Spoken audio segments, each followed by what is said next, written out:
All right, today we're talking about a huge, invisible traffic jam. It's not on a highway, but it's holding up the future. It's happening in the very offices that are supposed to give the green light to our most brilliant ideas. So what's causing this massive gridlock on the road to progress? What is this roadblock? What's really standing between a life-saving medical device or a revolutionary piece of software and it actually making it to you and me? Well, the answer is a bureaucratic bottleneck of absolutely epic proportions. It's officially called a patent backlog, but honestly, think of it like this. Every new invention needs to get on the innovation highway, right? But first, it has to get through a single toll booth. So what happens when millions of cars, or in this case, patent applications, all show up at once? You get a total standstill. Ideas get stuck, and progress just slows to a crawl. Okay, so if it's a traffic jam, what's causing the massive pileup? As it turns out, it's not just one thing. It's more like a perfect storm of factors that are straining the entire system, maybe even to its breaking point. Let's pop the hood and take a look. The biggest culprit? It's really just a simple case of overwhelming demand. Technology is accelerating like crazy, especially in fields like biotech and IT. And because of that, the number of people filing for patents has just exploded.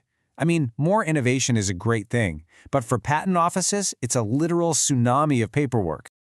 Now here's where it gets really tricky. You've got this incredible tension. On one side, inventions are getting so much more complex. A single new gadget might involve software, electronics, and new materials science all rolled into one. But on the other side, the patent offices reviewing these things are often underfunded and seriously understaffed.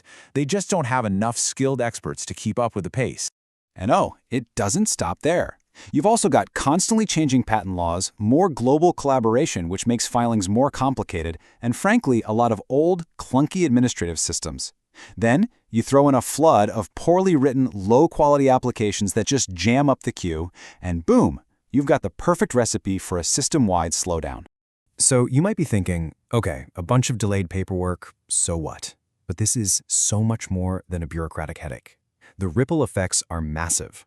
Why does this traffic jam for ideas actually matter to you, to the economy, to our future? Let's get into the real-world consequences. This quote right here gets to the heart of the problem. You see, a huge corporation, they've got the money and lawyers to weather the storm. But for startups and small businesses, the little guys with the big ideas, these delays can be an absolute death sentence. The system is hitting our most vulnerable innovators the hardest. And you can see exactly how the dominoes fall. A startup files for a patent, and it gets stuck. Without that patent protection, they can't get funding from investors. While they're stuck waiting, a bigger competitor can just swoop in and copy their idea. The startup runs out of cash, and just like that, a potentially world-changing innovation is gone.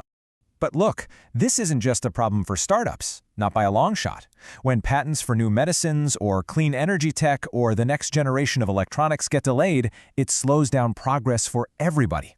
It holds back economic growth, it hurts job creation, and it slows our ability to solve some of the world's biggest challenges. Okay, I know that all sounds pretty grim. But here's the good news. People aren't just sitting around honking their horns in this traffic jam. Innovators and policymakers are working hard on some really smart ways to clear the road ahead and get the highway of ideas moving again. Which brings us to the big question, right? How do we actually fix this? Well, there's no single magic bullet here. It's going to take a multi-pronged approach, tackling the problem from a bunch of different angles at once. When you break it down, the solutions fall into a few key areas, and it's probably no surprise that technology itself is leading the charge. But it's not just about cool new tech. It also means more funding, way better collaboration between countries, and just smarter, more efficient processes. Now, on the technology front, one of the most exciting solutions is AI. See, a huge part of an examiner's job is to search for prior art, which is just a fancy way of saying they have to check if an invention has already been done before. AI can automate that super tedious process, digging through millions of documents in seconds. This frees up the human experts to focus on the really complex, nuanced work that only they can do. Another key strategy is just working smarter, not harder, on a global scale. Through cool programs like the Patent Prosecution Highway, if an application gets approved in one major patent office, other offices can fast-track it. It's simple, right? It avoids duplicating tons of work and creates a way more efficient system for everyone. But as we speed things up, we come to the final, and maybe the most important challenge of all, because it's not just about speed, It's about getting it right. So at the end of the day, this whole thing is a massive balancing act. On one hand, we absolutely have to clear the backlog to get new ideas out into the world. But on the other hand, if we rush things and start granting low-quality patents for ideas that aren't really new, well, that creates even bigger problems. More lawsuits, uncertainty in the market, and a loss of faith in the whole system. Which really leaves us with this final thought. The goal isn't just an open highway. It's a smart, well-regulated one.